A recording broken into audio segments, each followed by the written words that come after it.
Sophie Korevaar has multiple sclerosis, or MS. It's a disease she says could leave her bedridden in the future with little quality of life. For her, it's a constant source of worry. As it is, because there is no assisted dying law, I have to think about the worst case scenario. Because if I want any power or control, I need to figure out what I'm going to do.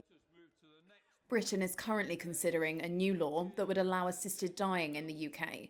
But as it stands, some conditions like MS, Parkinson's and dementia will be excluded. That's because they're not typically classified as terminal illnesses.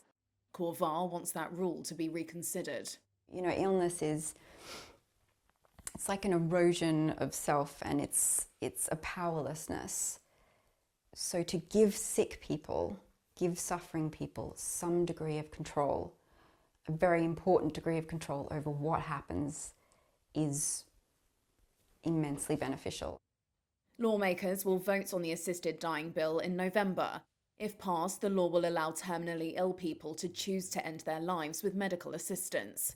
It's expected to be restricted to mentally competent, terminally ill adults with 6 months or less left to live.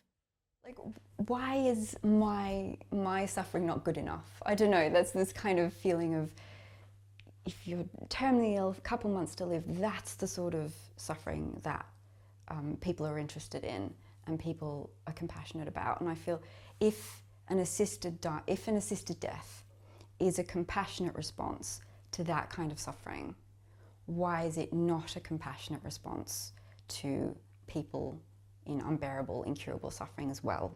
Some Western countries, including Australia, Canada, New Zealand and some US states, already offer a choice to those facing terminal illness.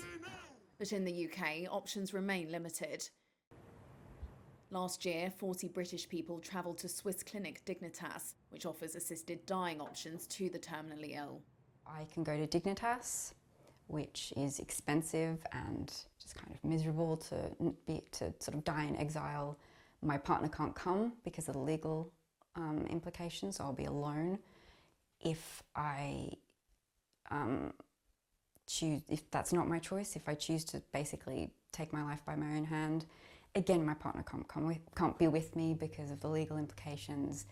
It's a horrible thing to sort of think and have to have a plan. Campaigners for assisted dying say public opinion has changed since Parliament rejected a change to the law a decade ago. The British Medical Association, which represents doctors, opposed it before changing its stance to neutral in 2021. Opponents have concerns that terminally ill patients could feel pressure to end their lives. Currently, assisting suicide is punishable by up to 14 years in jail.